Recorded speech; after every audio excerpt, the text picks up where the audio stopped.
So in previous class we have discussed about the transcription, that is the second step of central dogma. So what we have studied? We have studied that from GNA molecule RNA formation takes place. So the first step what we have discussed, that is the replication. In replication what we have studied? The copying of DNA molecule from the parental one. After that what will be the second in central dogma? That is the transcription. So in transcription, the formation of RNA strand from the DNA, that we have already discussed. Now the third step of central dogma is going on, that is known as the translation. So what is the next topic? Translation. And translation, what happened? The protein formation takes place with the help of RNA molecule. So here today we will start the topic translation. But before translation, we have to discuss about the important topic, that is the genetic code. So first of all, let's see what are genetic codes and who has given the term of genetic code. So when we have discussed about the genetic code, then there were a scientist who have first discovered about the genetic codes, or you can say who have discussed about the genetic code. And the name of the scientist is George Gamow. So the scientist name is the George Gamow, who has discussed first time about the genetic code. So what he has told about the genetic code? He told that there are total 4 nitrogenous bases found, and we have already studied about those 4 nitrogenous bases: chua, purines and chua pyrimidines, that is adenine, guanine, thymine and cytosine. But here we are talking about the RNA molecule. So instead of thymine, what will we use? We will use the uracil molecule. So what are the 4 nitrogenous bases that we are going to study? That is adenine, uracil, guanine and cytosine. Second thing, what he has told that 4 nitrogenous bases, but the amino acids number are of 20. What it means? Amino acid in body are of 20 and the nitrogenous bases are only 4. तो जब 20 amino acid बेटा body के अंदर हैं, and we know that amino acid is the smallest unit, तो इन 20 amino acid को 4 nitrogenous basis जब कोड करेंगे, so there is not possible that each amino acid is code by the 4 nitrogenous bases. तो to sort out this problem they have form the genetic codes. So who are the scientists that are responsible to formation of the genetic code? Let's see who are the supportive of Gregor Gamow. So these are the supportive scientists of Gregor Gamow. The first scientist is very famous name, you have already listened about him, that is Dr. Harigovind Khurana. We all have listened about the name of Dr. Harigovind Khurana. और जब भी बेटा genetic code का नाम आता है तो इनका नाम सबसे पहले आता है, because he is the main candidate who has given other details of the genetic information. So doctor Harigovind Khurana has told about the genetic codes. Let's see who are other 2 scientists who has discussed about the genetic codes. So the other 2 scientists are the Marshall Nirenberg and the third one is शेव्रो ओका. अगर आपको martial और शेव्रो का name नहीं याद रहता, but you will have to just give the focus about the Dr. Harigovind Khurana because he is the main scientist who has support the genetic codes. तो ये हमने जेनेटिक कोड की हिस्ट्री की बात किया. क्या बात किया? पहली चीज़, जेनेटिक कोड टर्म्स कौन लेकर आए थे? वो थे ग्रेगोर गैमो. उन्होंने क्या बताया? उन्होंने बोला कि 4 नाइट्रोजीनस बेसेस हैं, and we know that DNA and RNA are made up of nitrogenous bases, but proteins are made up of amino acid. So now what to do? आप लोगों ने देखा बेटा, DNA और RNA के केस में हम क्या कर रहे थे? In the case of GNA as well as RNA, nitrogenous bases की ही कोडिंग हो रही थी नाइट्रोजीनस बेसिस में, तो वहाँ कोई प्रॉब्लम ही नहीं थी. 4 नाइट्रोजीनस बेसिस हैं, 4 ही आपको कोडिंग करना है, सबके कॉम्प्लीमेंट्री बनने हैं, तो there is no issue behind it. But now what happened in the case of translation? In the case of translation, there are 4 nitrogenous bases, but how many amino acid you will have to code? These nitrogenous bases have to code the 20 amino acid. So it is the big challenge in front of the scientists, that how can it possible that 4 amino acid is going to code 20 amino acids. तो इसी का solution था आपका genetic code, जो 3 supporting scientist ने दिया था. The first one is doctor Hargobind Khorana, second one Marshall Nirenberg and the third one is the Severo Ochoa. अगर आपको नाम भी नहीं याद रहता है तो आपको किसका नाम याद रखना है? हरगोविंद खुराना जी का. So it is the history how the genetic code is going to form. Now let's discuss about the salient features of the genetic code. Few salient features of genetic code. What is the meaning of salient feature? Important features, or you can say specific features of the genetic code.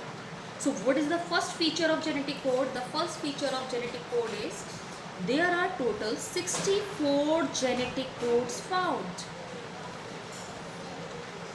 And how these possibilities form of 64 genetic codes, that I will tell you later after the silent features.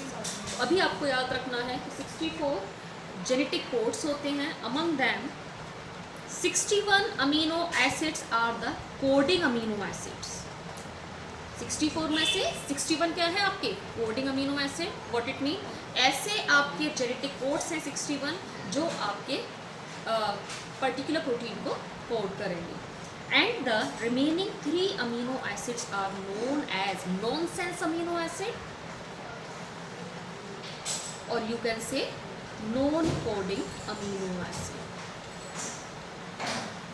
इनको या तो nonsense बोला या non coding. क्यों बोला इसको nonsense या non coding? Because they are not going to code any protein. किसी भी प्रोटीन को ये कोड नहीं करेंगे, किसी भी आपके अमीनो एसिड को कोड नहीं करेंगे. तो 61 जो कोडोन हैं आपके ट्रिपलेट कोडोन, वो कोडिंग होते हैं. And 3 codon are the non coding, और यू कैन से नॉनसेंस. ठीक है. तो ओवरऑल 64 जेनेटिक कोड्स होते हैं. How the genetic codes form, कैसे ये कॉम्बिनेशंस बनते हैं, वो मैं आपको बाद में बताऊंगी. पहला साइलेंट फीचर्स आपको याद रखना है. Total genetic codes are the 64. Among them 61 are the coding and remaining 3 are the nonsense genetic codes. And why they are known as the nonsense genetic code? Because they are not going to code any kind of amino acid. So now what is the second feature? The second feature is that each code is unambiguous, या आप कह सकते हैं non-ambiguous in nature. Non ambiguous का मतलब क्या होगा? Non ambiguous means, ambiguous होता है आपका दैट इज नॉट स्पेसिफिक. सर्वव्यापी के लिए बेसिकली एम्बिगस टर्म यूज किया जाता है. तो नॉन एम्बिगस हो गया जो एक स्पेसिफिक है. तो क्या है? ईच कोडोन क्या है आपका? नॉन एम्बिगस है. ठीक है. फॉर एग्जाम्पल अगर हम AUG की बात करें, AUG इज अ कोडोन जो मिथियोनिन को कोड करता है. किसको कोड करेगा बेटा? मिथियोनिन. तो AUG किसी में भी हो, चाहे ह्यूमन में हो, either it is in any animal, हमेशा AUG जो कोड करेगा वो किसको करेगा? मिथियोनिन को ही कोड करेगा. किसी और अमीनो एसिड को ये कोड नहीं करेगा. That's why it is said that each codon is the non ambiguous in nature. Now what is the third point? Third point is that codons are universal. Codons are universal in nature. What is the meaning of universal? Universal का मतलब होता है everywhere they are accepted. हर जगह codon क्या है? Universal है. हर जगह same he accepted किया गया है. अगर हमारे कंट्री में यहाँ बैठ के AUG is code for methionine ये बोला जाता है, तो अदर प्लेसेस पर भी यही माना जाता है that particular amino acid is universal and it is same for in all the conditions. The next point is, what is the next point? Codons जो होते हैं, जो आपका सीक्वेंस होता है कोडोन्स का, वो क्या होते हैं? They are commaless.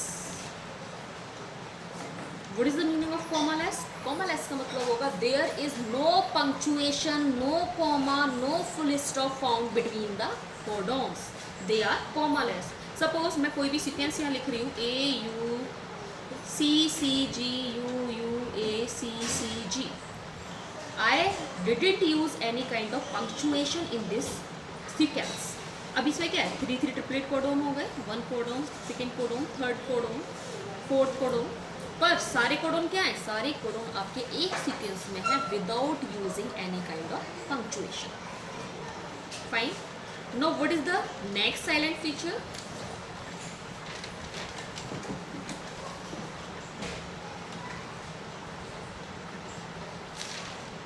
Fifth one,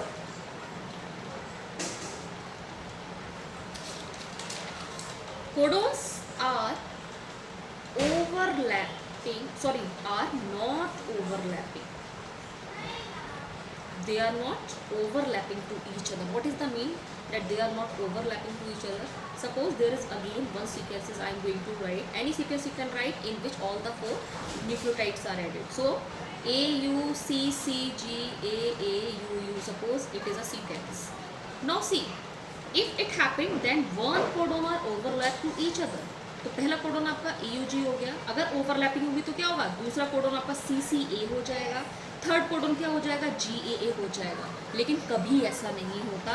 कभी भी 2 कोडोन आपस में ओवरलैप नहीं करते हैं. कोडोन हमेशा कैसे होते हैं? सेपरेटली होते हैं. अगर AUC है तो नेक्स्ट आपका नाइट्रोजिनस बेसिस से दूसरा कोडोन स्टार्ट होगा. Just like it. So they are not overlapping in nature.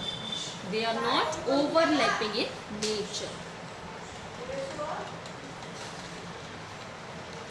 Now, what is the next point? I have told you that each codon is specific to one amino acid. ठीक है? एक codon एक amino acid के लिए एक codon specific होता है. बेटा बहुत ध्यान से सुनना मैं क्या बोल रही हूँ. एक अमीनो एसिड के लिए एक स्पेसिफिक कोडोन होगा. जैसे मैंने आपको एग्जाम्पल दिया मिथियोनिन का. Methionine is the amino acid. उसके लिए स्पेसिफिक कोडोन होता है AUG. ठीक है. इसी तरह से दूसरा एग्जाम्पल लेते हैं. Second amino acid phenyl alanine. Phenyl alanine को जो कोड करता है वो है UUU. तो व्हाट इट मीन, मिथियोनिन को जब भी कोड करेगा तो कौन करेगा? AUG ही करेगा. कोई और ट्रिपलेट कोडोन इसको कोड नहीं करेगा. इन द सेम वे अगर हम किसी और अमीनो एसिड की बात कर रहे हैं, for example phenyl alanine. Phenyl alanine को हमेशा जब भी कोड करेगा वो UUU ही करेगा, कोई और नहीं करेगा. तो यहाँ आप क्या कह रहे हैं कि हर एक अमीनो एसिड के लिए एक स्पेसिफिक कोडोन होता है. But one codon can code for more than amino acid. इसमें कंफ्यूज नहीं होना है. अमीनो एसिड के लिए एक कोडोन स्पेसिफिक होगा, लेकिन एक कोडोन एक से ज़्यादा अमीनो एसिड को क्या कर सकता है? कोड कर सकता है. जैसे हमने बात किया फिनाइल एनिलीन को केवल UUU ही कोड करेगा, लेकिन हो सकता है UUU किसी और अमीनो एसिड को भी कोड करता हो. Suppose it is also going to code with arginine. तो आप ये देखिए UUU एक ही है लेकिन वो 2 अमीनो एसिड को कोड कर रहा है. लेकिन फिनाइल एनिलीन के लिए भी स्पेसिफिक UUU है और आर्जिनिन के लिए भी स्पेसिफिक क्या है? UUU ही है. ये किसी और से कोडेड नहीं होंगे. तो इसका मतलब क्या हुआ? एक अमीनो एसिड के लिए स्पेसिफिक कोडोन होता है, but one codon can code the multiple amino acid. तो ये बहुत इंपॉर्टेंट पॉइंट है बेटा, इसको याद रखना है. तो यहाँ मैं आपको जो पॉइंट बता रही थी नेक्स्ट, वो मैं मिथियोनिन की बात कर रही थी. There are the dual function of methionine. Methionine जो अमीनो एसिड है इसको जो AUG कोड करता है बेटा, तो इस जेनेटिक कोडोन के डुअल फंक्शन होते हैं. कौन कौन से डुअल फंक्शन होते हैं? पहला फंक्शन तो अभी हमने बात किया AUG की. It is going to code methionine. So the first function of AUG is it is going to code methionine. And the second function of AUG is it is known as the start codon. AUG dual function perform करता है. There is only a single amino acid that is going to perform the dual function. Single genetic code, that is the AUG. So there is only one genetic code AUG that is going to perform dual function. The first function of AUG is it is going to code for the methionine. Second function, it behaves just like the start codon. Start codon का मतलब क्या हुआ बेटा? Start codon का मतलब हुआ जब भी ट्रांसलेशन की प्रोसेस स्टार्ट होगी. जैसे रेप्लिकेशन में आपने क्या पढ़ा था? रेप्लिकेशन हमेशा एक स्पेसिफिक पॉइंट से स्टार्ट होता है and that point is known as the origin of replica. इसी तरह से ट्रांसलेशन प्रोसेस जब भी स्टार्ट होगा तो वो हमेशा एक स्पेसिफिक कोडोन से स्टार्ट होगा, वो होगा AUG. तो AUG स्टार्ट कोडोन की तरह बिहेव भी करता है और AUG मिथियोनिन को भी कोड करेगा. So there are the dual function of AUG. Now what is the last point? Eighth point is there are 3 stop codon found, जिसकी हमने बात किया था, जिनको हम नॉन सेंस कोडोन भी बोलते हैं, क्योंकि क्या करते हैं, किसी भी प्रोटीन को कोड नहीं करते, लेकिन इनका फंक्शन क्या होता है, these are known as the stop codon. Stop codon का मतलब क्या हुआ, ये ट्रांसलेशन की प्रोसेस को स्टॉप करेंगे। जैसे ही सीक्वेंस में इन तीनों में से कोई भी कोडन फाउंड आउट हो जाएगा, वहीं पे ट्रांसलेशन चीज़ हो जाएगा और वो जो प्रोटीन फॉर्म हो रही है वो वहाँ स्टॉप हो जाएगी। तो what are these 3 codons, let's see. Those are known as the stop codon. Then these 3 codon are the UAA, UAG and UGA. What it mean? अगर सीक्वेंस में इन तीनों कोडोन में से कोई भी एक कोडोन आ जाता है, वहीं पे ट्रांसलेशन की प्रोसेस क्या हो जाएगी, आपकी चीज हो जाएगी। सो UAA is known as ochre and UAG is amber and UGA is opal. There are name given to these stop codon: UAA ochre, UAG is amber, and the third one is UGA, that is the opal. So these 3 are the stop codon. Fine.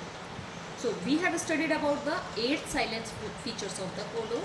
What are those 8 silence features? Let's discuss again. पहली चीज़ मैंने आपको बताया, total 64 codons होते हैं, among them 61 are the coding and remaining 3 are known as the stop codon. ठीक है। Second हमने क्या पढ़ा, they are unambiguous in nature, they are specific, what it mean, there is a specific codon for a specific amino acid, but a single codon can code for more than one amino acid. इसके बाद हमने क्या पढ़ा, ये universal होते हैं nature में। ठीक है। नेक्स्ट पॉइंट क्या पढ़ा, दे आर नॉट ओवरलैपिंग, एक दूसरे को ओवरलैप नहीं करेंगे। मिथ्योनिन के 12 फंक्शन की हमने बात, नॉट मिथ्योनिन, AUG के 12 फंक्शन की हमने बात किया। At last we have studied about the 3 stop codon, about UAA, UAG and UGA. So these are the silent features of the genetic codes. Now what we will have to discuss in next video, I will tell you that how you can make the 64 combinations of the genetic code.